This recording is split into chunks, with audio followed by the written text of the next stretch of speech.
आज हमारे साथ जो शख्सियत बैठी हैं, उनका इंट्रोडक्शन करना तो कोई भी ज़रूरत नहीं है मुझे लगता है। आप लोग सब जानते हो योगेंद्र यादव, इनको जो इनके बहुत ही नज़दीक लोग हैं, जो इनको प्यार करते हैं, उनको योग दादा बोलते हैं। हम तो योग दादा बोलते हैं।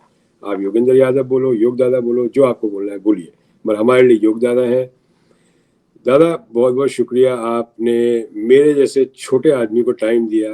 आप हमारे हीरो हैं, आप इंस्पायर करते हैं यूथ को इंडिया के अंदर। मेरे को दादा आपसे 2-3 सवाल करने हैं पहले शुरुआत में। मुझे पहले तो थोड़ा आप इनायत है अभी भाई कि आपने मुझे इस काबिल समझा। बहुत बहुत शुक्रिया, बहुत अच्छा लग रहा है आपसे बात करके। Thank you so much for coming दादा। दादा मुझे थोड़ी सी आपकी लाइफ हिस्ट्री में पीछे जाना है। ये जो आप में इतना जुझारूपन है, ये जो आप हर एक आंदोलन में आप आपकी शक्ल नजर आती है। यू आर द मतलब the main person who is करते हैं लीड। मगर धीरे धीरे मैंने देखा है हर एक आंदोलन में आपको या तो दूसरे लोग पॉलिटिक्स की वजह से इंटरनल जो पॉलिटिक्स उसको धीरे धीरे आपको फेज आउट कर देते हैं। चाहे वो किसान आंदोलन हो, चाहे रेप इशू हो, चाहे गरीबों का मुद्दा उठाना हो, चाहे आप हरदम आगे रहते हैं। That's why I call you inspiration for youth. और यूथ आपको देखता भी इसी तरह कि आप बहुत इंस्पायर करते हो। आज की तारीख में बहुत लोग जो प्रोटेस्ट करते हैं वो आपको देख के प्रोटेस्ट करते हैं कि आप में इतनी एनर्जी कहाँ से आती है दादा? How do you do it? That's the big question जो कोई पूछा नहीं आपसे आज तक ये बात। तीन अलग अलग चीजें हैं जो आपने कहा। एक तो जुझारूपन, सच ही है अभी भाई कि मैं कोई बहुत जुझारू आदमी हूं नहीं। बहुत ही लेट बैक और सुस्त और शाही किस्म का इंसान दरअसल में। ये हालात हैं जिसने मुझे यहाँ पहुंचा दिया है। और उस हालात का हिस्सा ये था कि जिंदगी में मैं बहुत शानदार लोगों से अपने जब जवानी में, बचपन में, जवानी में और आगे बढ़ते हुए। और जैसे किशन पटनायक जी, मेरे साथी सुनील, इन लोगों के साथ रहते रहते कुछ ना कुछ परछाई इनकी पड़ जाती है। तो मुझे लगता है कि उनकी परछाई पड़ के कुछ ना कुछ तो असर हुआ होगा। ये वो है, उससे फालतू कुछ नहीं। मैं वैसे बहुत जुझारू इंसान हूं नहीं। आपने ये भी इशारा किया कि मैं फेड आउट हो जाता हूँ। उसके पीछे कोई खास नाकामी नहीं है मेरे ख्याल से। उसके पीछे एक समझ है कि काम बड़ा है, नाम नहीं। जब काम करने का वक्त होता है तब मुझे वहां होना चाहिए। जब नाम का वक्त होता है दूसरे साथी आते हैं, उन्हें बहुत वो बेहतर भी होते हैं, शायद उन्हें मिलना भी चाहिए। मुझे उसका कोई खास महसूस नहीं होता। और ये जो अ, आपने कहा इतनी एनर्जी कहाँ से आती है, मैं समझता हूँ एक सेंस ऑफ ड्यूटी रहता है कि भाई करना है। आप देखिए ना, 1942 में हम कुछ नहीं कर पाए क्योंकि हम तो पैदा नहीं हुए थे। क्या देश की आजादी में करते। 1975-77 में जब इमरजेंसी लगी, देश की डेमोक्रेसी को बहुत बड़ा खतरा आया, तब मैं जिंदा तो था लेकिन बच्चा था, 13-14 साल का बच्चा था। देखा था, कुछ खास करने को था नहीं हमारे लिए। ये एक वक्त है जिसमें हम कुछ कर सकते हैं। और मुझे ये एहसास हर क्षण रहता है कि देखो, मरते वक्त ये ना लगे कि कुछ किया जा सकता था और मैंने अपनी सुस्ती कोताही की वजह से किया। तो बस ये चीज है जो एनर्जी देती रहती है कि एक ये सेंस रहे कि हाँ, जो मैं कर सकता था वो किया। उसके बाद फल क्या रहा, रिजल्ट क्या रहा, doesn't matter. I have to वो गो तो ऑन। ऊपर वाले की बात में। Right right. तो मगर एक और बात होता है दादा, जितना आप आज की तारीख में एफर्ट करते हैं, सालों से हम मैं देखता आ रहा हूँ, इट इज़ नॉट पॉसिबल कि आपका जो इमीडिएट आज की तारीख में परिवार है वो आपको सपोर्ट नहीं करता हो। चाहे आपके पेरेंट्स हो, चाहे आपके वाइफ हो, चाहे आपके ब्रदर्स हो, सिस्टर्स हो, उनसे कैसे आप लोगों को सपोर्ट मिलता है? मतलब अगर समझिए कोई आपको देख रहा है, बच्चा आज 20-25 साल का, जिसको वैसे ही बनना है जैसे योगेंद्र यादव है, मगर उनका फैमिली प्रेशर रहता है बहुत। ये क्या टाइम वेस्ट कर रहे हो, इससे क्या होगा, तुम्हारा खर्चा कैसे चलेगा, तुम्हारा परिवार आगे, तुम्हें शादी करनी है। तो उनके लिए क्या है ये गाइडेंस? मतलब how do you convince your own in this people who are very close to you, near and dear ones? पहले तो उनको क्लोज करना, उनको कन्विंस करना पड़ता है, फिर आप आवाम को कन्विंस कर पाओगे, या जिसके लिए आप आंदोलन कर रहे हो उसके लिए कैसे कन्विंस करते हो आप अपनी फैमिली में? पहले तो जो कोई देख रहा है उसके लिए मेरा मैसेज है कि योगेंद्र यादव जैसा मत बनो, उससे कहीं बेहतर बन सकते हो। आप बेहतर बनो। जो फैमिली वाला आपने कहा, I am absolutely exceptionally lucky, I must say. और सच बात ये है कि अगर वो ना होता तो मैं कुछ नहीं कर पाता। पहले पेरेंट्स के लिहाज से, अब तो दोनों नहीं रहते, 3-4 साल में दोनों गुज़र गए। अ, मेरे पिताजी राजस्थान में एक छोटा-सा शहर है श्रीगंगानगर, वहाँ हम्म, प्रोफ़ेसर के माँ स्कूल में टीचर थी। और शायद ये दोनों ये था ना, ये इंडिपेंडेंस के जस्ट बाद वाली जनरेशन।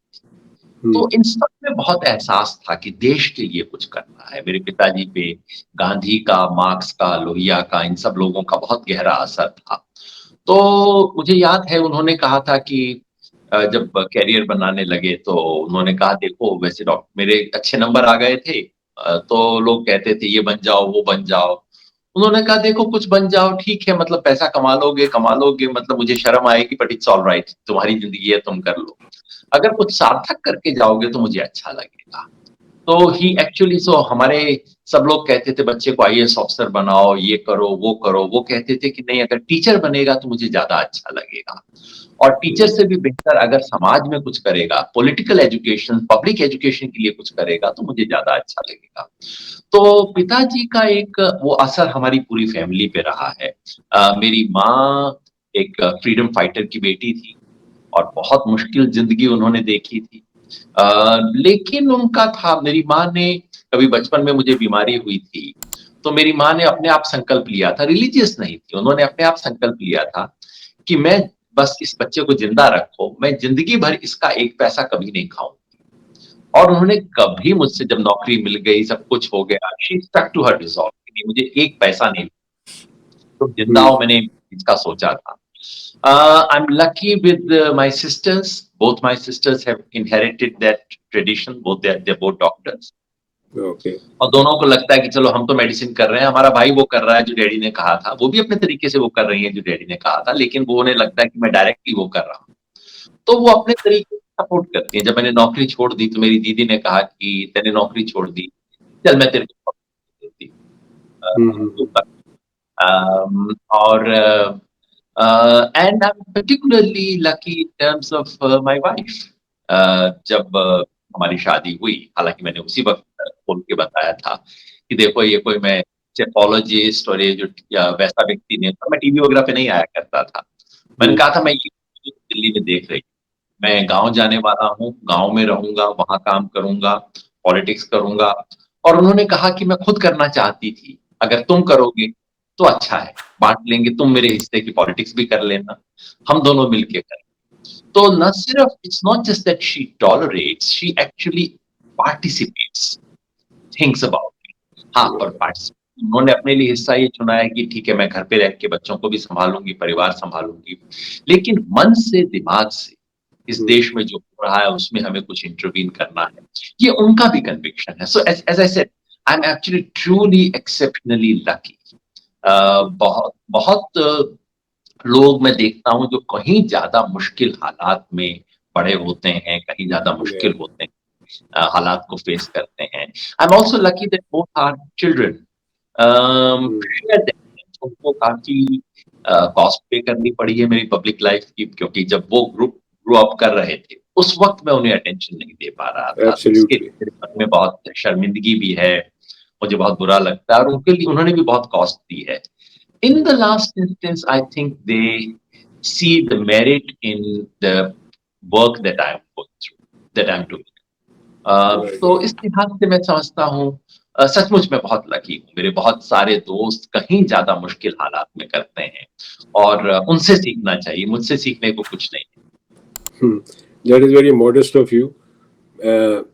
एक मैं आपको थोड़ा और पीछे ले जाना चाहता हूँ। कई लोग क्या है, वो सवाल आपसे करना या तो भूल गए हैं या आप करते नहीं है, या उनको कभी जवाब मिला ही नहीं ढंग से। दादा, आपने इंडिया अगेंस्ट करप्शन का मूवमेंट आपने ज्वाइन करा था, and you were very active, you were very active. आप एक तरह से मतलब सब लोग आपको देख रहे थे। ऐसा क्या हुआ था उस टाइम इन रियलिटी? मेरे को वही आंसर नहीं सुनना दादा जो आंसर हरदम आता रहता है। अ, मतलब why did you have a, कहते हैं ना, आप लोगों के स्प्लिट क्यों हुआ था between you and Arvind Kejriwal? What happened exactly? Ideas नहीं मैच्योर हो रहे थे, या कहीं कहीं पे ट्यूनिंग खराब हो रही थी, या Arvind had a different way of doing things and you had a different way of doing things? होता है कई बारी। उसमें एग्जैक्टली क्या हुआ था, और इंडिया अगेंस्ट करप्शन का, और जो लोग बोलते हैं इंडिया अगेंस्ट करप्शन को हाईजैक कर लिया गया था, इज इट ट्रू दैट? अभी भाई दो तीन चीज मैं कहूँ। पहला तो ये कि दरअसल इंडिया अगेंस्ट करप्शन मूवमेंट जब था रामलीला मैदान में या उससे पहले भी, मैं फॉर्मली उसकी कमेटी का या आईएसी का मेंबर कभी नहीं था। मैं एक आउटसाइड सिंपैथाइजर था, उसके बारे में लिखता था, उसको सपोर्ट करता था, मैंने मंच से एड्रेस भी किया था, लेकिन फॉर्मली उनकी कमेटी और डिसीजन मेकिंग का मैं हिस्सा नहीं था।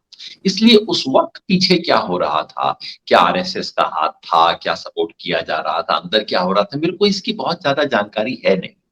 मैंने ज्वाइन किया उस दिन जबकि उन्होंने पार्टी बनने का फैसला किया, क्योंकि मेरी बिल्कुल स्पष्ट धारणा थी कि अगर आप आंदोलन करते हो तो आंदोलन को पॉलिटिक्स में आना चाहिए। आंदोलन, क्योंकि पॉलिटिक्स को बदलने का यही तरीका है। नहीं करेक्ट। तो डायनेस्टीज रूल करेंगी, नहीं तो जो लोग बहुत पैसे वाले हैं वो रूल करेंगे। आंदोलन ही नए लोगों को पॉलिटिक्स में लाते हैं। तो जिस दिन आम आदमी पार्टी बनी तब से मैं फॉर्मली ज्वाइन किया। मैं उसके फॉर्मेशन में था और मुझे लाने वाले प्रशांत भूषण थे। मैं अरविंद केजरीवाल को बहुत जानता नहीं था आंदोलन से पहले। प्रशांत भूषण को जानता था, उनके साथ आया था। हम आए तो जिस तरह के छोटे मोटे डिफरेंसेस होते हैं वो तो शुरू में रहते ही हैं, पर मैं मान के चलता हूँ डिफरेंसेस तो किसी भी संगठन में रहते हैं। जो सीरियस डिफरेंसेस शुरू हुए वो मैं आपको दो वाक्य सिर्फ बताता हूँ, उससे आपको पता लगेगा क्या हो रहा है। पहला वाकया था सन 2013 का, जब हम पहला दिल्ली का इलेक्शन लड़ रहे थे। ये होगा उससे 2-3 महीना पहले की बात होगी, कोई जुलाई अगस्त 2013 की बात होगी। मैं दिल्ली की मैं इंचार्ज था पार्टी का इन चीजों के बारे में कि पब्लिक ओपिनियन को मॉनिटर करना, और क्योंकि मेरा टेक्निकल डिसिप्लिन था तो मैं उसका इंचार्ज था। तो मैंने सड़क पे देखा एक बड़ा सा बिलबोर्ड कहते हुए आम आदमी पार्टी का सर्वे, आम आदमी पार्टी जीतेगी 48 सीट दिल्ली। तो मैंने तभी वहीं से, मैं बाहर सड़क पे ही था, मैंने अरविंद को फोन किया। मैंने कहा अरविंद ये कौन सा, क्योंकि नीचे आम आदमी पार्टी का मोहर था। मैंने कहा ये कौन सा सर्वे है, मुझे क्यों नहीं बताया? तो अरविंद ने कहा कि हुआ थोड़ा ही है, लगा दिया। मैंने कहा मतलब कोई सर्वे नहीं, आपने इसको बिलबोर्ड लगा दिया। उसने कहा कि पार्टी को बहुत मदद मिलेगी इससे। मैंने कहा मदद तो मिलेगी लेकिन ये तो झूठ है। उसने कहा योगेन जी इससे मदद मिलेगी पार्टी को इस टाइम। तो मैंने कहा वो तो सब आप ठीक है, आपको जो करना है करो, लेकिन मेरे से शाम को मीडिया वाले आके पूछेंगे कि भाई आप पोलस्टर हो, आप पार्टी में हो, पार्टी ये कह रही है, हमें बताओ पोल के बारे में। तो अरविंद ने कहा आप कह देना मैंने करवाया था। मैंने कहा मैं कह दूं, जिसको मैंने करवाया नहीं मैं कैसे कह दूं? तो अरविंद ने कहा अच्छा अच्छा, आपको अपनी इमेज ज्यादा इंपॉर्टेंट लगती है। मैं कहा भाई इमेज बता दे, मेरे से झूठ मत बोलो। तो अरविंद ने कहा कि अच्छा तो आप मतलब आपका सत्यवान हरिश्चंद्र बनना ज्यादा इंपॉर्टेंट है और पार्टी का अच्छा बुरा इंपॉर्टेंट नहीं है। मैंने कहा तुमने मेरे से पूछ के थोड़ी किया था, मेरे से बगैर पूछे झूठ बोला। अब तुम जानो तुम्हारा काम जाने। The best I can do कि अब मैं 24 घंटा आपका फोन ऑफ रखूंगा, बोलूँ बाकी जो तुमने करना है। और So these Arvind are the अगली words he used. These are the words he used in absolutely, like that मैंने time. कब कहा था जो तुम्हें करना है कर लो, मैं नहीं ये करूंगा, मैं झूठ के अंदर शामिल नहीं होगा। अगले दिन मुझे याद है अरविंद ने फोन किया कि मैंने सुनीता से बात की, उनकी वाइफ है, और सुनीता ने कहा कि नहीं कुछ लोग तुम्हारे इर्द गिर्द होने चाहिए जो तुम्हें सच बताएं। तो ये उन्होंने अपनी पत्नी के हवाले से बोला, नहीं तो हमारा संबंध उस दिन टूट जाता वहां पे। दूसरा वाकया मैं आपको बताता हूँ, ये 2014 का है, 15 में दूसरा इलेक्शन हुआ, 2014 की बात है। जब पार्टी तमाम तरह के लोगों को टिकट दे रही थी। असली झगड़ा जो मतलब जिस पॉइंट पे पहुंचा जहां इरिवर्सिबल हो गया वो झगड़ा, वो उस पे था कि 2014 इलेक्शन के बाद पार्टी तरह के लोगों को टिकट टिकट को दे रहे थे। टिकट ऐसे बंदे को दे रहे थे जिसके पास 700 करोड़ रुपए की प्रॉपर्टी थी और वो किसी दिल्ली के डिपार्टमेंट में छोटा जूनियर इंजीनियर था। तो मैंने जाके 700 करोड़ की प्रॉपर्टी, जी जी बेनामी प्रॉपर्टी थी उसकी। तो मैं वो सारी चीजें लेके गया अरविंद के पास। मैंने कहा अरविंद, मेरे को लगा अरविंद को पता नहीं होगा। मैंने कहा यार ये मतलब जूनियर इंजीनियर के पास ऐसी ना तो कोई खानदानी रईस है, ना ये आदमी, और ये फला होटल बेनामी इसका है, दूसरा होटल बेनामी इसका है, लोग कहते हैं 700 करोड़ की प्रॉपर्टी है। अरविंद ने कहा मुझे पता है। मैंने कहा तुम्हें पता है और इसको टिकट दे रहे हो? कि योगेंद्र जी उस इलाके के अंदर ऐसे ही लोग जीतते हैं। मैंने कहा अरविंद अगर ऐसे ही लोगों को जिताना था तो फिर ये सारा टंटा अगेंस्ट करप्शन किया, फिर ये सारा चीजें क्यों की? बड़ी बड़ी बातें करने की क्या जरूरत है? जी जी जी। और मैंने कहा ये तो दूसरी पार्टियां बोलती हैं, अगर यही सब करना था तो किसी के दरबार में जाके बैठ जाओ, सब पार्टियों के दरबार तो खुले थे। यही धंधा करना था तो क्या जरूरत थी?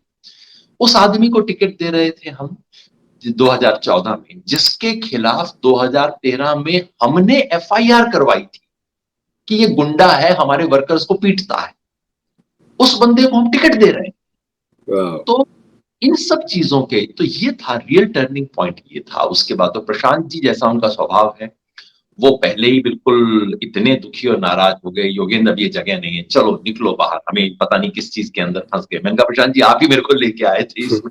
मैंने कहा नहीं पर अब हम गलत जगह पे हैं, निकलो।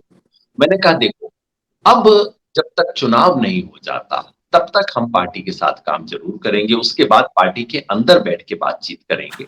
अगर कहीं पे गलती है, पहला धर्म हमारा ये है कि घर के अंदर बैठ के बात करें। सही ठीक है, बात। एक गलत काम कर रहा है हम दूसरों से बात करेंगे, और इलेक्शन होने से पहले कुछ नहीं करेंगे जिससे नुकसान हो। क्योंकि अगर हम इस वक्त 2014 की मैं बात कर रहा हूं, अगर इस वक्त हम आम आदमी पार्टी के, प्रशांत जी कहते थे प्रेस कॉन्फ्रेंस करें, बताएं ये झूठे चोर लोग हैं सारे, मैंने कहा इस वक्त करेंगे तो सीधा है तो अमित शाह को हेल्प करना होगा, ये मैं काम नहीं करूंगा। तब 2014 के इलेक्शन हो चुका था, मोदी जीत के आ चुके थे पावर में। मैंने कहा देखो उनको बूस्टर डोज मैं तो नहीं दूंगा, और प्रशांत जी ने कहा ये तो मैं भी नहीं देना चाहता। तो मैंने कहा ये देखिए अब फरवरी तक तो वेट करते हैं, उसके बाद पार्टी में बात करेंगे, बहस करेंगे, सब लोगों से चर्चा करेंगे, बताएंगे, और आई एम श्योर लोग हमारी बात समझेंगे। मगर उसके बाद जो हुआ वो आप जानते हैं, पहले दिन ही हमें कहा गया, मुझे आके बता दिया कि भैया या तो राज्यसभा ले लो, नहीं तो आउट। तो आपने तो ये राज्यसभा क्यों नहीं ली? इस देश में कितने राज्यसभा के मेंबर हैं? 250 के करीब है ना? कितनों का नाम आपको याद है? कितने काम कर रहे हैं ठीक सा? 2 या 3। 2-3 का ना? और उनका नाम इसलिए याद होगा कि वो एक्चुअली कुछ अच्छा काम कर रहे हैं। वो राज्यसभा के मेंबर है इसलिए नहीं, कुछ अच्छा कर रहे हैं, है ना? मैं समझता हूं कि इस देश में कोई अच्छा काम करने के लिए कुर्सी की जरूरत नहीं होती, और खास तौर पे अगर सचमुच काम करके मैं राज्यसभा में पहुंचता, उसमें कोई ऐतराज नहीं था। ये नहीं कि कोई इन प्रिंसिपल ऐतराज है कि संसद में नहीं जाना, क्यों नहीं जाना, भी बहुत अच्छी जगह है, मैं तो बिल्कुल इलेक्शन भी बिल्कुल बिल्कुल सही बात। लेकिन ये सौदा करके कि मुंह चुप कर लो, पार्टी के अंदर जो गड़बड़ हो रही है उस पर बोलो मत, साहब जो बोल रहे हैं उसको फॉलो करो और राज्यसभा में चले जाओ, मजे लो, ये सौदा करके जमीर का सौदा करना नहीं सीखा ना। बताया मैंने, बाकी सब चीजें मेरे को देखता है, मेरे अंदर कमजोरियां हैं बहुत, उसमें कोई शक नहीं, लेकिन कोई भी बड़ा फैसला लेने से पहले मैं सोचता हूँ अपने पिताजी के बारे में, मैं सोचता हूँ किशन पटनायक के बारे में, जहां पे भी हैं। उस वक्त तो पिताजी थे, जिंदा थे, लेकिन आज जहां पे भी वो हैं वो देखते तो होंगे ना। तो उनकी निगाह मुझे बताती है कि ना, कुछ काम नहीं करना, ये बात करके तो उनको कैसे मुंह दिखाऊं। बात तो एक शायद हम सब। एक और आपके साथ एक और जने थे, आपके साथ एक और जने थे छोड़ गए थे उस टाइम, कुमार विश्वास। आपके साथ कुमार विश्वास ने भी छोड़ा था शायद उसी दौर में, कुमार विश्वास। और उनका तो ये कुमार था भाई कि उनको उस वक्त राज्यसभा नहीं नहीं छोड़ा भेजा। था। कुमार भाई ने उस वक्त नहीं छोड़ा था। दरअसल कुमार भाई उन लोगों में से एक थे जो कि ये ऑफर मेरे पास लाए थे। उस अच्छा। वक्त वो बिल्कुल अरविंद के साथ थे, और इनफैक्ट मुझे और प्रशांत, मेरे और प्रशांत भूषण जी के खिलाफ उस वक्त जो जहर बहुत उगला गया था, उसमें कुमार भाई की काफी बड़ी हाँ, भूमिका वो थी। हमने सुना भी है, वीडियो तो सुने उनके कई। जी जी, तो उस बिल्कुल। वक्त वो जो ऑफर आया था राज्यसभा का, वो लाने वाले 4 लोग जो थे उसमें कुमार विश्वास भी थे। उसके बाद जब उनका मामला राज्यसभा से जुड़ा था, जब राज्यसभा की सीट तय हुई और उनको नहीं रखा गया, तब उनका डिफरेंसेस हुए उस चीज के ऊपर। तो वो शायद उसके 1 साल बाद की बात है। एक और बहुत बड़े कैरेक्टर थे इंडिया में जो काफी काफी प्रसिद्ध हुए और काफी आगे बढ़ के काम करते थे। वो तो पता नहीं कहाँ चले गए, मगर उन्होंने जो जितना कियोस क्रिएट किया था, वो आज की तारीख में कहाँ है, क्या कर रहे हैं अन्ना हजारे साहब?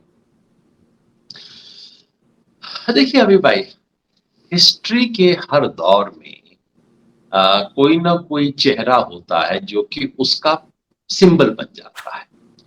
कोई चेहरा ऐसा होता है जो कि बस एक बड़ी ताकत का, बड़े बदलाव का सिंबल बनता है, उसका एक बड़े बदलाव का चेहरा बनता है। और दूसरा वो होता है जो कि बड़े बदलाव करता है और इतिहास को मोड़ देता है। ये दो अलग तरह के लोग होते हैं। करेक्ट। महात्मा गांधी दूसरे एक कैटेगरी के लोग थे, जिन्होंने सिर्फ चेहरे नहीं बने, जिन्होंने अपने दिमाग से इतिहास को मोड़ दिया। कई बार गलत मोड़ भी दिया, लेकिन अमूमन ठीक मोड़ करेक्ट। दिया।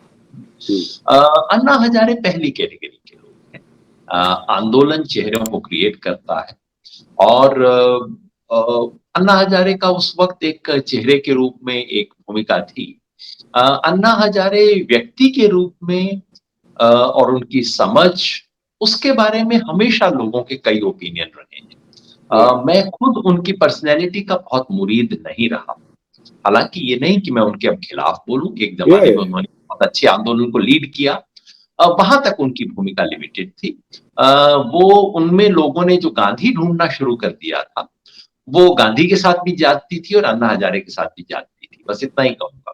वो तो लोगों की भी गलती है, वो अन्ना हजारे में गांधी ढूंढ रहे हैं। दिक्कत यह है कि हमारे देश को कोई ना कोई कृष्ण चाहिए बीच बीच में, जो आएगा ऊपर से उद्धार करेगा, और ताकि मुझे कुछ ना करना पड़े, मैं रजाई के अंदर बैठा रहूं। और जब जब कुछ संकट होगा तब कृष्ण आएंगे और कृष्ण इस देश को ठीक करेंगे। तो हम हीरो ढूंढते रहते हैं, और हमारे अंदर जो छोटा सा हीरो है उसको हम कुछ ध्यान नहीं देना चाहते, क्योंकि वो उस हीरो को ध्यान देंगे तो हमें घर से रजाई से बाहर निकलना पड़ेगा, हमें दो चार छोटे मोटे रिस्क लेने पड़ेंगे, थोड़ा बहुत अपनी लालच को गालियां छोड़ना खानी पड़ेगा। पड़ेगी, धमकियां हाँ, लेनी तो वो पड़ेगी। करते नहीं है। तो हिंदुस्तानियों का स्टाइल है साहब, हम अच्छी सी फोटो को लेके कांच के फ्रेम में लगा देते हैं।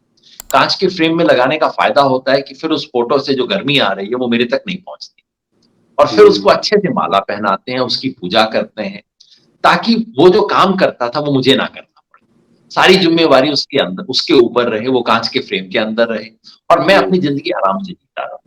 ये देख के मुझे बहुत खुशी होती है, ये बहुत लोग करते हैं। Very well said.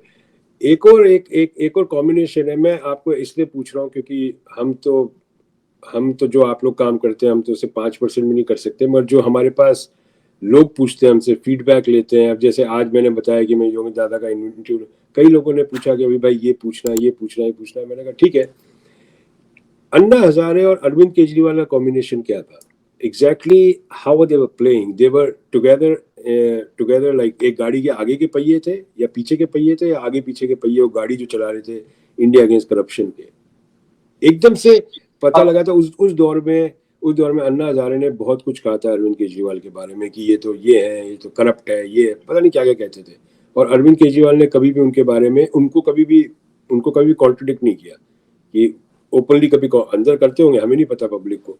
वो दोनों का कॉम्बिनेशन कहाँ से बैठा, साथ में मनीष जी आए, सिसोदिया, वो एक प्लेयर थे, तो आज की तारीख में वो जेल में बैठे हुए हैं। तो अब कई बार ऐसा भी अगर लगता है कि आप पॉलिटिक्स मयंक कि गांधी पॉलिटिक्स की इतना किताब क्रूअल, पढ़ें, कि कई बार अगर आप ऐसा भी लगता है मयंक दादा कि पॉलिटिक्स इतनी क्रूअल है, कई बार अपने ही अपनों को धोखा दे देते हैं आगे बढ़ने के लिए।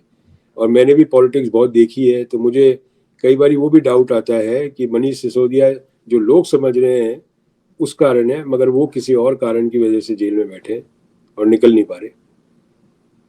मनीष वाले पे बाद में आऊंगा। जो अगर आप उनकी मयंक गांधी की किताब पढ़ें, जिसमें उन्होंने आम आदमी पार्टी के राइज का और इंडिया अगेंस्ट करप्शन मूवमेंट का जिक्र किया है, क्योंकि मयंक उन दिनों अंदर थे, मैं नहीं था अंदर, कमिटी के अंदर थे।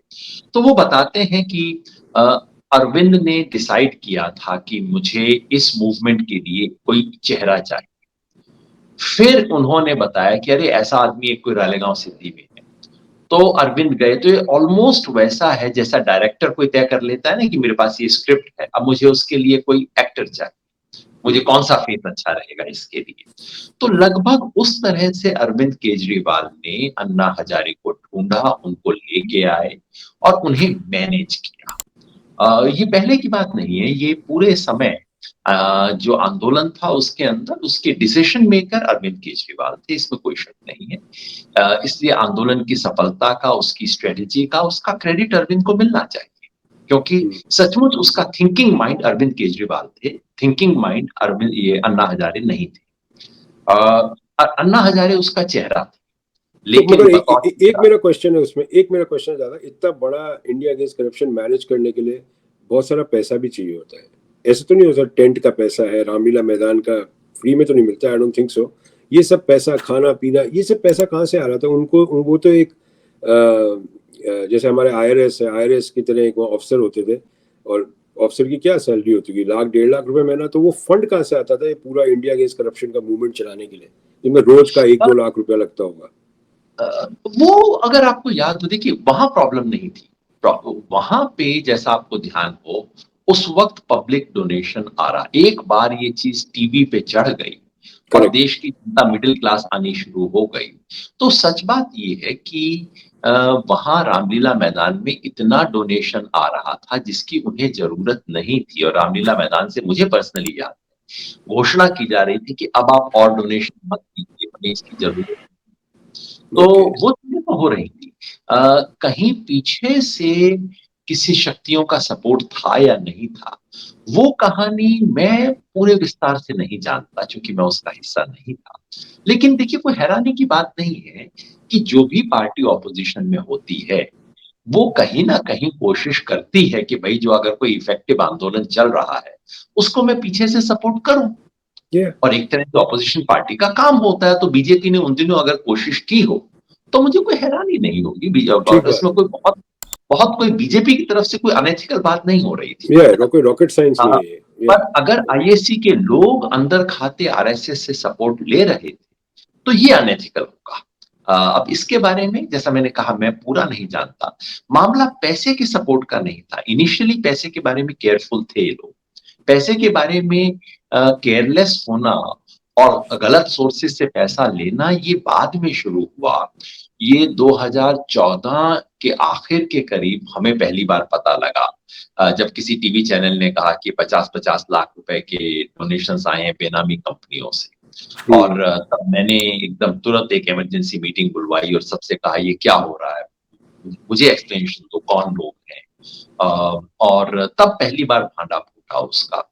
और मैंने और प्रशांत भूषण ने जो पार्टी से मांग की थी, जिसके कारण हमें डिसमिस किया गया पार्टी से, उसमें यही था कि जो 50-50 लाख के जो आए हैं, ये बताओ तो सही कैसे आए। हम सारी दुनिया को कह रहे हैं कि भाई हम या ईमानदारी की बात करते हैं, और हम ये 2 नंबर का पैसा ले रहे हैं।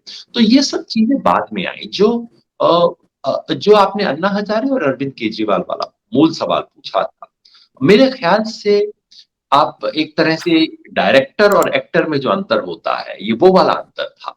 मगर एक स्टेज के बाद अन्ना खाली एक्टर बनने से इनकार कर दिए नेचुरली। वो कोई खाली सिर्फ एक्टिंग करने आए नहीं थे, उनके या अपने तरीके थे, उनके अपने शायद एम्बिशंस भी थी। अ, अब अरविंद ने उन्हें मैनेज करना शुरू किया। तो जब मैं ठीक से उन्हें जाना, यानी कि जब आम आदमी पार्टी बनी, उस वक्त अन्ना हजारे आम आदमी पार्टी बनाने के पक्ष में नहीं थे। तो उस वक्त मैंने उनके डीलिंग्स क्लोजली देखे, और मुझे देख के बहुत अफसोस हुआ। मुझे याद है एक दिन बहुत अर्ली ही आम आदमी पार्टी के डेज में मैं अरविंद को लेके गया चाय के लिए। मैंने कहा अरविंद, आपके पब्लिक कैरियर की लाइफ की अभी ये शुरुआत है, और मैं आपसे 5-7 साल बड़ा हूँ। एक बड़े भाई होने के नाते मैं 2 बात कहूँ कि अब तक आपके 2 लोग गुरु रहे हैं। पहली थी अरुणा रॉय और दूसरे थे अन्ना हजारे। और दोनों के बारे में आप इतनी बुरी बात कहते, अपने गुरु के बारे में बुरा कहना, ये अच्छी चीज़ नहीं। थोड़ा सोचो ऐसा क्यों हो रहा है? अपने गुरु के बारे में ऐसा क्यों कहना? या तो गुरु थे नहीं तो क्यों कहते थे गुरु इनको अपना? अब आप तो इनको अपना बाप बताते थे, गुरु ही नहीं हो तो बाप बताने को तैयार थे। तो अब दिक्कत ये थी ना कि फ़िल्म का डायरेक्टर है, एक्टर को सामने रखा हुआ है, एक्टर को अपना बाप बता रहा है। फिर वो एक्टर कहता है फ़िल्म ऐसे नहीं ऐसे बनेगी। तब आप कहते हो कि तुम तो बदमाश हो, तुम तो बेईमान हो, तुम होते कौन हो? तो मैंने कहा ये तो करेक्ट। सब ठीक नहीं लगता है। ये बात इस तरह का संबंध था। और जैसा मैंने कहा, अन्ना हजारे में ज़रूरत से ज़्यादा गुण देख लिए लोगों ने, और जब वो नहीं थे अब जरूरत से ज्यादा अवगुण देखने लग गए हैं। एक तो साधारण इंसानी फितरत है। जी जी जी, इंसानी फितरत। उस टाइम दादा एक और प्लेयर आई थी जिनका नाम था किरण बेदी, हम्म और एक और प्लेयर आए थे इसके मनीष सिसोदिया साहब। ये दो प्लेयर बहुत है। एक बात तो देख के बड़ी कई बार हैरानी भी होती है और कई बार ऐसा भी लगता है कि जबरदस्त कॉम्बिनेशन है आज की तारीख में मनीष सिसोदिया और अरविंद केजरीवाल का। They are like in the sense जैसे दो भाइयों से ज्यादा। इन मतलब ऐसा हो नहीं सकता, मतलब मैं मान नहीं सकता कि मनीष सिसोदिया अभी तक जेल में है। पता नहीं, मेरे को समझ में नहीं आता कि how come he is in jail, जबकि अरविंद केजरीवाल आज की तारीख में उनके तो प्राइम मिनिस्टर बनने के एम्बिशन है। Without having anything he wants to become the prime minister. He is very ambitious, जो आपकी बातों से भी लग रहा है कि बहुत एम्बिशियस थे। वो किसी को भी इस्तेमाल करना जानते हैं। ही इज एक्सपर्ट इन, जिसको कहते हैं यूज करना, यूज एंड थ्रो पॉलिटिक्स में। He is expert in it. तो आपको ऐसा नहीं लगता कि मनीष को भी यूज कर लिया बस? अब उनको जरूरत नहीं है मनीष की।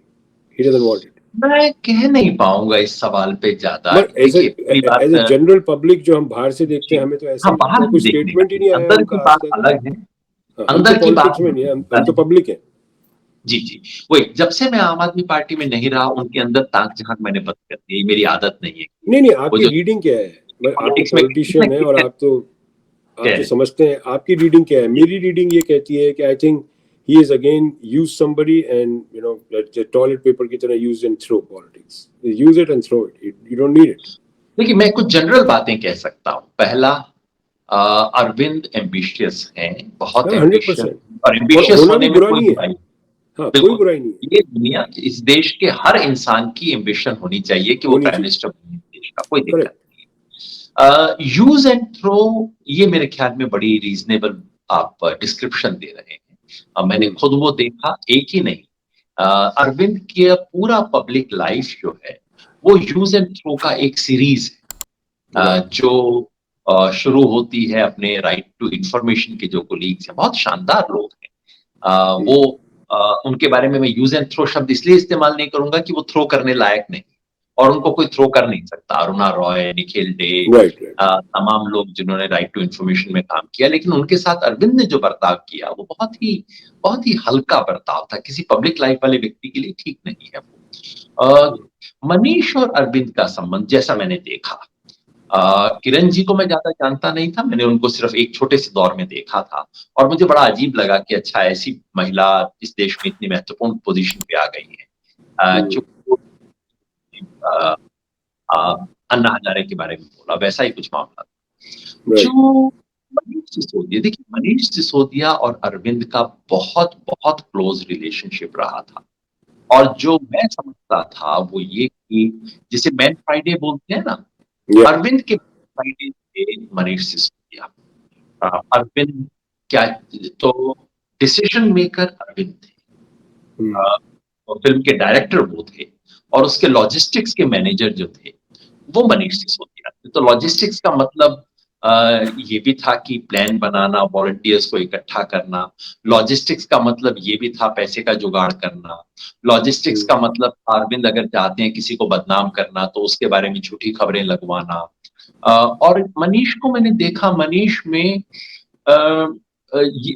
मनीष बहुत उपयोगी थे, रहे हैं और होंगे अरविंद के लिए। क्योंकि मनीष का ये नहीं, वो सवाल नहीं पूछते थे। अरविंद ने कह दिया है, अब ये चीज होनी पत्थर की लकीर हो गई। तो पत्थर की लकीर है। अरविंद की पर्सनैलिटी बनाना, अरविंद की इमेज बनाना, इन सब में इन लोगों का बहुत बड़ा हाथ रहा है।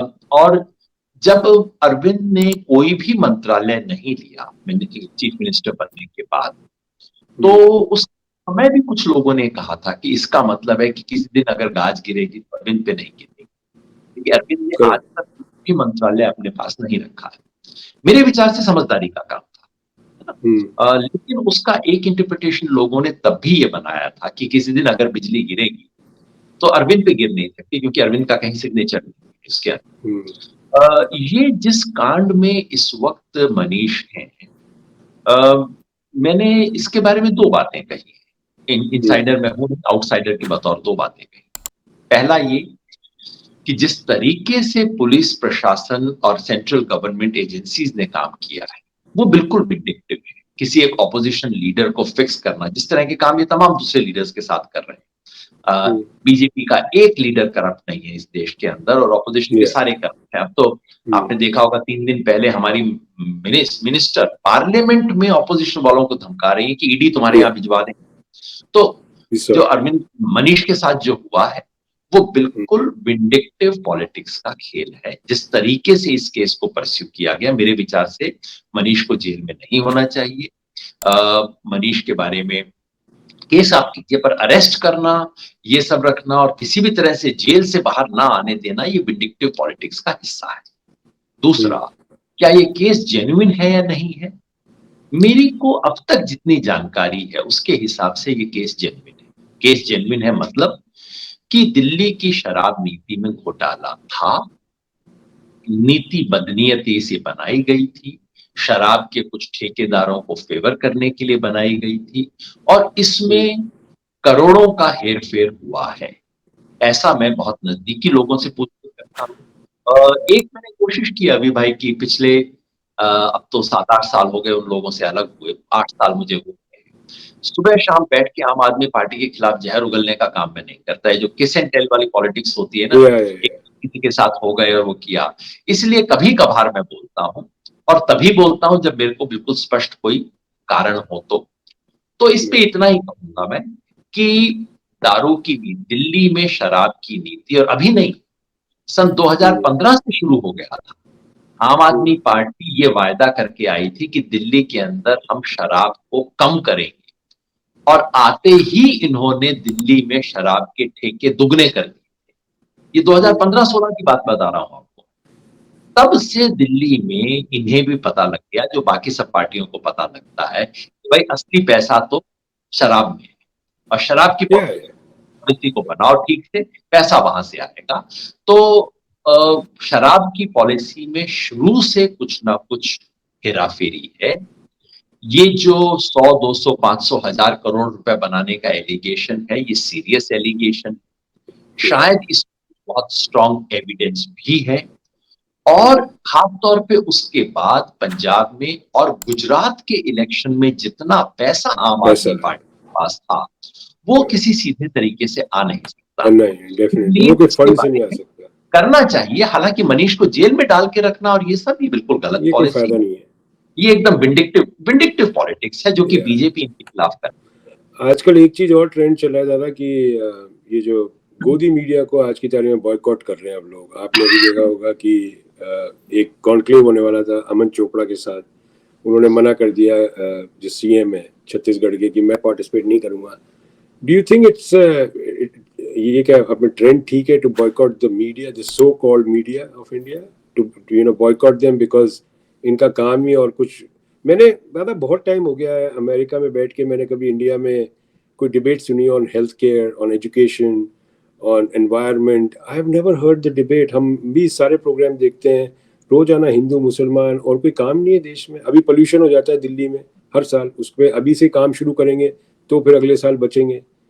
कुछ बात ही नहीं होती कंस्ट्रक्टिव। ये दिन भर यही राग अलापते रहते हैं 5-6 चैनल। और मुझे समझ नहीं आता कि आप लोग जब जाते हैं वहां पे डिबेट करने के लिए, आप लोगों का सर नहीं दुखता वहां पे जाके कि यार it's enough is enough man, you know, you just keep on doing the same thing, you don't have a new story. कहीं इंडिया में और कुछ नहीं हो रहा, कोई और प्रॉब्लम नहीं है सिवाय हिंदू मुसलमान के। अभी भाई 101% सही बात आप कर रहे हो। पहली बात तो ये कि मैं दरअसल इनमें से ज्यादातर ने मुझे बुलाना छोड़ दिया है और मैंने वहां जाना छोड़ दिया है। जब वो कहते हैं मैं, ये अमन चोपड़ा जो अपने पता नहीं माँ बाप ने पता नहीं क्या सोच के अमन नाम रखा होगा, बहुत सुंदर नाम। अगर काम भी सुंदर होते तो कितना अच्छा होता। लेकिन उन्होंने एक बार बुलाया था मेरे को। मैंने कहा भैया जिस दिन आप पत्रकारिता करोगे उस दिन मैं आपका इंटरव्यू करूंगा, फिलहाल जो आप कर रहे हो वो आप करो। ये अर्णब गोस्वामी को मैं बहुत क्लोजली जानता रहा हूँ। एनडीटीवी के रिपोर्टर होते थे और अच्छे रिपोर्टर होते थे। मुझे इंटरव्यू भेजा करते थे। मैंने बुद्धदेव भट्टाचार्य का इंटरव्यू किया, दादा आप चेक कीजिए अच्छा है ना इंटरव्यू एक्सेट्रा। मैं वहां उस जमाने से इन लोगों को जानता हूँ। जब अर्णब ने इस तरह के काम किए, मैंने उसको हाथ जोड़ दिया। मैंने कहा भैया जिस दिन मैं रिपब्लिक टीवी वालों के साथ यही करता हूँ, अगर प्रेस कॉन्फ्रेंस में वो खड़े हों तो भाई उनका अधिकार है, अगर वो इंटरव्यू करने आते हैं तो मैं उनको इतना ही कहता हूं कि जिस दिन आप जर्नलिज्म शुरू करोगे उस दिन मैं आपको इंटरव्यू देना शुरू कर दूंगा, फिलहाल तो नहीं। तो उस लिहाज से भूपेश बघेल ने जो किया है वो बिल्कुल ठीक किया है।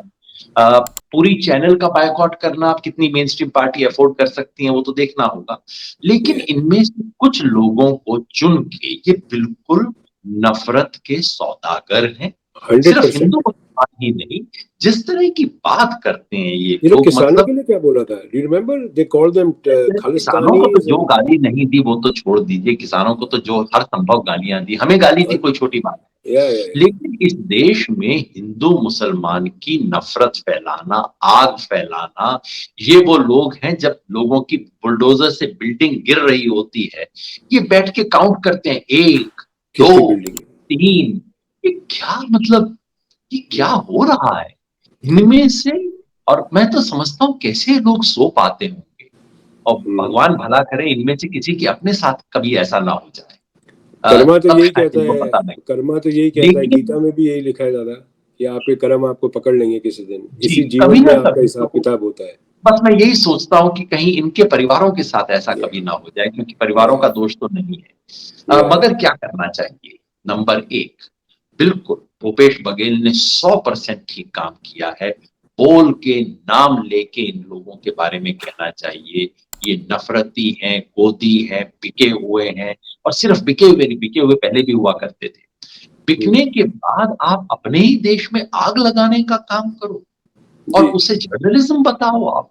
इनका सिर्फ इनका नाम नहीं लेना चाहिए, ये छोटे मोहरे हैं। हम या क्यों नहीं मुकेश अंबानी का नाम लें? या द कॉर्पोरेट बिहाइंड देम, या ये ये मुकेश टीवी अंबानी। 18 क्या है? टीवी 18 या मुकेश अंबानी की प्रॉपर्टी है। अगर जी। टीवी 18 में नफरत होती है, नफरत फैलाई जा रही है, तो इसका मतलब है मुकेश अंबानी नफरत फैला रहे हैं। या ही इज द अगर बॉस, ही कैन आज स्टॉप इट तक एनी टाइम। पे अगर आज तक पे आके सुधीर चौधरी जिस तरह की बातें कहता है, वो कह रहा है, इसका मतलब है कि अरुण पुरी इस देश में आग लगवाना चाहते हैं। ये सुन के अरुण पुरी को दुख होगा, क्योंकि अरुण पुरी ने एक जमाने में इस देश में बहुत सुंदर पत्रकारिता की अरे है। When we were in school we were so famous Arun Puri. या हम स्कूल में थे दिल्ली में, हमने अरुणपुरी साहब का फेमस ही नाम नहीं, सुनते थे। देखिए 1992 में बाबरी हम्म, मस्जिद डिमोलिशन के बाद आप इंडिया टुडे के इश्यूज देखिए, जो कहता है कि नहीं ये देश का भविष्य नहीं हो सकता, इस तरह की चीजें अलाउ नहीं होनी चाहिए, एक्सेट्रा। अरुण पुरी के आर्टिकल्स हैं, सब कुछ हैं। या वही अरुण पुरी आज अगर ये करता है, तो मेरे ख्याल से बिल्कुल सामने नाम लेके उनका, जब तक नेम एंड शेम आप नहीं करेंगे तब तक कुछ नहीं होगा। अरुण पुरी का नाम लेना चाहिए। या और टीवी अब जब मोदी जी की प्रशंसा में 9 वीडियो की सीरीज निकालता है, तो उस पे अडानी का ठप्पा लगना चाहिए। और करेक्ट। इनके मालिकों का नाम लीजिए, मालिकों की कंपनी के सामने बैठिए और इनके मालिकों से पूछिए, अगर तुम्हारे परिवार के बारे में इस तरह की नफरत फैलाई जाए तो तुम्हें कैसा कैसा लगेगा? लगेगा? इनकी चैनल की कारगुजारी को इनके मालिकों के नाम के साथ जोड़िए, नहीं तो कुछ नहीं हो सकता। इस वक्त हिंदुस्तान की पत्रकारिता सिर्फ गड्ढे में नहीं चली गई है, नहीं, मतलब एक पाताल में चलेगी। पत्रकारिता लोकतंत्र का 5वां स्तंभ है। इस वक्त इस देश की जो मुख्य समस्याएं हैं, उन media is not a part of the solution, media is central part of the part of problem this in problem. Country. That's the, या सोर्स ही वो है। आप सोर्स को पहले हटाओ ना, आप एंड रिजल्ट पे आए। तो मैंने तो आज अपना एक वीडियो डाला है दादा, जिसमें मैंने कहा है कि अगर आपको इलीगल कंस्ट्रक्शन पता करना है, the fastest way to find illegal construction in India is create riots and you will find out. उससे पहले तो पता ही नहीं लगता इलीगल कंस्ट्रक्शन किसका है। ये बड़ा अजीब सा बिल्कुल, बात है ये मतलब। जो नुह में हो रहा है पिछले 2 दिन से, हाँ, माने हद है। और हिंदुओं का मतलब भी आप गिरा रहे सुप्रीम हैं। कोर्ट है, जुडिशरी है, कॉन्स्टिट्यूशन है, मजाक क्या हो रहा है?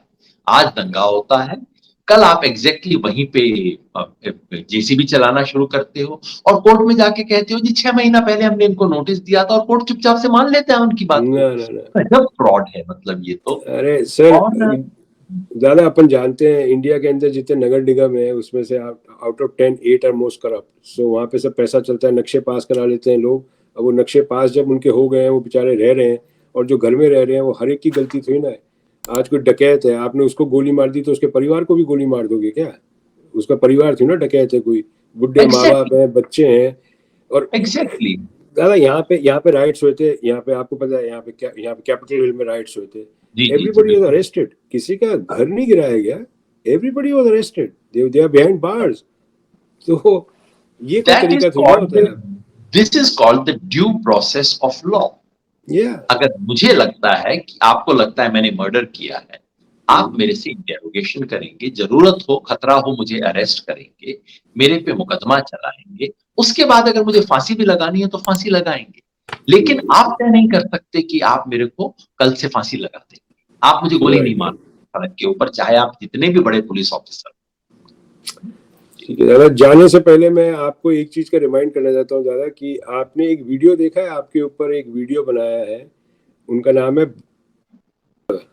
हाँ जी मैं एक सवाल आपसे करना चाहता हूँ दादा, आपको पता नहीं अच्छा लगता है नहीं लगता है, एक आपके ऊपर भी वीडियो बनाया है, हमारे दोस्त हैं, आप वो जरूर देखिएगा, हम आपको लिंक भेजेंगे, अगर आपको अच्छा लगा तो आप उनको ट्वीट भी कर सकते हैं, और क्योंकि वो सुधीर चौधरी के ऊपर ही बनाते हैं, चित्रा त्रिपाठी के ऊपर ही बनाते हैं, वो is an he is a very good artist, और आई थिंक यू आपको अच्छा लगेगा तो हम आपको उनका लिंक भेजेंगे। भगत राम उनका नाम है, सब जानते हैं उनको, और अच्छा अच्छा जी जी जी जी। जो जानते होंगे भगत राम को, हाँ हाँ हाँ। तो वो बहुत ही अरे प्यारे वो तो आदमी है, वो एटलीस्ट लोगों के चेहरे पे उनकी वजह से स्माइल तो आती है, तो ऐसा कुछ नेगेटिव नहीं है, मतलब वो जिस तरह से करते हैं, और आर्ट है ये, और आर्ट को प्रोत्साहित, जैसे अमेरिका में तो डोनाल्ड ट्रम्प की कॉपी करते हैं लोग, सब करते हैं, nobody files a case, I am sure कि आप उसके ऊपर कोई डेफेमेशन केस नहीं करेंगे भगत राम पे, और आप उनको नहीं उनको नहीं, इन्होंने प्रोत्साहित तो करेंगे, यू नो। इनफैक्ट आपने, मैं पहले समझ नहीं पा रहा था, अब ध्यान आया। देखिए, अगर आपका कोई कैरिकेचर करता है तो that's a tribute to you. या आपको अगर, और जब मैंने भगत राम जी का वो वाला देखा जिन्होंने चित्रा त्रिपाठी जी वाले को हिस्से को किया है, तो मैंने उसको दरअसल ट्वीट किया ये कहते हुए कि इनकी परफॉर्मेंस मुझसे बेहतर है। और So, sometimes the copy is better than original. या and this is one of those cases. बहुत अच्छा किया उन्होंने, और मैं उनको सलाम करना चाहता हूँ भाई। और जैसा आपने कहा कि एक आर्टिस्ट होगा तो लिबर्टी लेगा ही लेगा, या थोड़ी और या कैरिकेचर में तो किसी तरह की लिबर्टी ली ही जाती है। या so I quite enjoy it and I would just wish to thank you, बहुत अच्छा काम किया। मैं तो अक्सर उनकी चीजें रिट्वीट करता ही रहता हूँ। अभी ओके कल दैट्स परसों गुड। उन्होंने एक और किया है, तो in many ways I do think he is better than me, and it thank was you, वो तो जस्ट उनको टू बहुत सैल्यूट हिम। एनकरेजमेंट देगा। और लास्ट एंड फाइनल दादा, मेरा ये बहुत कहने की आपको इच्छा होती है, अगर देखिए पब्लिक स्पीकिंग की कहीं पे बात आती है, मेरे हिसाब से आज की तारीख में पब्लिक स्पीकिंग में आप जैसे रोल्स रॉयस होती है ना, आप रोल्स रॉयस हो, you are very smooth, you are like जिसको बोलते हैं लग्जरी स्मूथ, आपको कोई भी आपको उकसान, आप मैंने देखा आपको बहुत उकसाने की कोशिश करते हैं, 5-6 साल से आपको देखता आ रहा हूँ, बहुत उकसाने, आप कभी भी आपको वो नहीं लगता जैसे आप गुस्से में आ गए हो, जैसे रोल्स रॉयस चलती है ना हाईवे पे, उस तरह आप पब्लिक स्पीकिंग में हो, रोल्स रॉयस हो आप। रोल्स रॉयस यू आर में तो मैं कहीं नहीं बैठा भाई, नहीं मत लेकिन मेरी स्पीकिंग की ट्रेनिंग है वो खालसा स्कूल गंगानगर में हुई थी। ओके, नहीं ट्रिमेंडस है और आपकी, मेरे मतलब टीचर थे मेरे पिताजी, और पिताजी ने दो एक बातें कही थी जो मेरे दिमाग में टिक गई। लोगों को लगता है कि ये कोई टेक्निक नहीं है, और ये कोई वो मतलब परसोना, वो एक तो मगर आपको खैर गुस्सा नहीं आता है, या आप शो के बाद गुस्सा करते हो अकेले में जाके? नहीं, दो, जैसे मैंने बताया, मुझ पे पिताजी की पर्सनैलिटी का बहुत असर हुआ, और जो लोग पिताजी को जानते थे वो, उन्हें बहुत हैरानी नहीं होती होगी मुझे देख के, क्योंकि उनका स्वभाव बहुत ठंडा था। और अगर आप मेरी वाइफ से पूछें तो वो आपको बताएंगी कि गुस्सा तो आता है, लेकिन जैसे जैसे गुस्सा आता है मैं और ठंडा होता जाता हूँ। आपके तो बच्चों कुछ से लोगों का पूछूंगा कि कब कब उन लोगों को डांट पड़ी थी आखिरी पापा से, वो जी पूछूंगा, जी वो जी। असली बताएंगे। तो मेरा जी मेरा कुछ लोगों का गुस्सा गर्म होता है, कुछ लोगों का गुस्सा ठंडा होता है। मगर पिताजी ने बात समझाई थी, वो जरूरी थी। पिताजी ने मेरे को, मैं कभी डिबेट वगैरह करके आया, उन्होंने कहा अच्छा बताओ क्या बोला, मैंने सुना दी 5 मिनट की डिबेट। तो उन्होंने कहा कि क्या तुम एक्चुअली बिलीव करते हो जो तुम बोल रहे हो? मैंने कहा नहीं जी वो तो नहीं, लेकिन वो टीचर ने बोला था ये बोलना है, मैंने बोल दिया। उन्होंने कहा तुम्हारे चेहरे पे दिख रहा है कि यू बिलीव इन इट। हम्म, तो मैंने कहा कि अब, तो उन्होंने कहा कि नहीं तुम क्यों करते हो? मैंने कहा नहीं डिबेट है, मेरे को उसके फॉर या अगेंस्ट बोलने को बोला जाता है, जो कहा मैंने कर दिया। तो फिर उन्होंने कहा कि देखो आगे से ये कभी मत करना, वही बोलो जो तुम यकीन करो।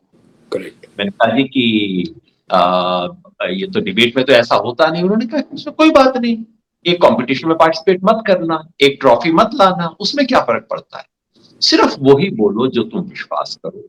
और दूसरा उन्होंने बताया था कि तुम्हारे ओपोनेंट की बात में अगर कोई सच है तो वो बोले उससे पहले तुम बोलो कि उसकी बात में क्या क्या सच है। फेयरनेस। मैंने कहा जी अगर मैं बोल दूंगा कि मेरे ओपोनेंट की बात में सच है तो फिर मेरे को कौन डिबेट में नंबर देगा। उन्होंने कहा कि अगर तुम्हारा यकीन है कि उसकी बातों के बावजूद तुम्हारी बात फिर भी भारी है तो तुम पहले उसकी बात कंसीड करो, फिर बताओ कि तुम्हारी बात क्यों सही है। बाद में मैंने जाना कि ये इंडियन फिलॉसफी का ट्रेडिशन है जिसको पूर्व पक्ष और प्रतिपक्ष कहा जाता है। तो पिताजी ने ट्रेनिंग दी थी। So I think that is what it is, there is nothing more nothing less than that. दादा एक लास्ट क्वेश्चन विदाउट एनी मतलब आपको कोई फोर्स नहीं है, कुछ नहीं है, लास्ट क्वेश्चन है, how do you think Rahul Gandhi, मतलब Rahul Gandhi as a person not a congressman, nothing, as a person, simple. मैं वो बात कहूंगा जो मैंने 2019 में लिखी थी जब मैंने कांग्रेस के खिलाफ बहुत ही कड़ा लेख लिखा था। उस लेख आपको जेल में नहीं डाला था उस टाइम? जी आपको जेल नहीं हुई थी? कांग्रेस ने जेल नहीं करी क्योंकि आपने कांग्रेस के खिलाफ? ये 2019 में लिखा था ये तो मैंने। अच्छा कांग्रेस जब मैंने लिखा था कांग्रेस मस्ट डाई वो वाला, उस या लेख में मैंने राहुल गांधी के बारे में जो लिखा था वो मैं बता देता हूँ। उस लेख में मैंने लिखा था Rahul Gandhi is more sincere than any politician that I have met and he is more intelligent than people think he is. ये मैंने उस लेख में लिखा था जब कांग्रेस को डैम करते हुए मैंने लेख लिखा। ये दोनों बातें आज मैं दोहराना चाहता हूँ। देखिए इंसान की आंख में देख के आपको पता लग जाता है सिंसियर है कि नहीं है। सिंसियर आदमी है, स्ट्रेट आदमी है, नाटक ड्रामा नौटंकी कतई नहीं करता, कर सकता ही नहीं। आप करवा भी लो तो आती नहीं है। आती। दूसरा भी फेयरली इंटेलिजेंट है, समझता है। तीन चीजें उसके बारे में मैं गारंटी से कह सकता हूं जहां तक सेकुलरिज्म की बात है, सोशल जस्टिस की बात और इकोनॉमिक इक्वालिटी, ये तीनों चीजों में उसको सिर्फ दिमाग से नहीं, सिर्फ जुबान से नहीं, वो अंदर से यकीन करता है इन सब चीजों के बारे में। ये स्ट्रेंथ है। बाकी जो कमजोरी ये है कि जो इंसान सड़क से खड़ा होके ऊपर नहीं आता, जो एसपीजी के प्रोटेक्शन में बड़ा होता है और जिसका सड़क की जिंदगी से रोजमर्रा का कांटेक्ट नहीं होता, उसकी जो लिमिटेशन है वो राहुल गांधी की लिमिटेशन है। या बट वो उनकी गलती थी ना, वो ऐसे परिवार में पैदा हुए, गलती नहीं है, और मैं कह रहा हूं उनकी लिमिटेशन पब्लिक लाइफ। भी पैदा हो सकते थे। नहीं, मोदी जी को इस तरह से यूं पता होता है ना कि ये बात बोलूंगा पब्लिक में यूं टन से चली जाएगी, वो राहुल गांधी में नहीं है, जाहिर है हो ही नहीं। हमारे जैसे लोग जो सड़क पे बड़े हुए हैं उनकी अलग बात है। चलिए दादा, थैंक यू सो मच, आपने टाइम दिया एंड आई एम श्योर आपको दोबारा हम एक बार और रिक्वेस्ट करेंगे और बहुत मजा आया बात करने के। You are very inspiring for everybody. मतलब आई वुड टेल यूथ को भाई इनकी तरफ देखो, कितना सेक्रीफाइस करते हैं, सब करते हैं, आगे ऐसे ही बढ़ सकता है देश। यू मस्ट, ये लोग सुपरस्टार हैं समाज के, पॉलिटिशियन में नहीं मानता, सुपरस्टार्स बोलता हूँ मैं ऐसे लोगों को, पॉलिटिशियन। आपकी आंख में है बहुत है। Thank you. नहीं, थैंक यू सो मच दादा, थैंक यू।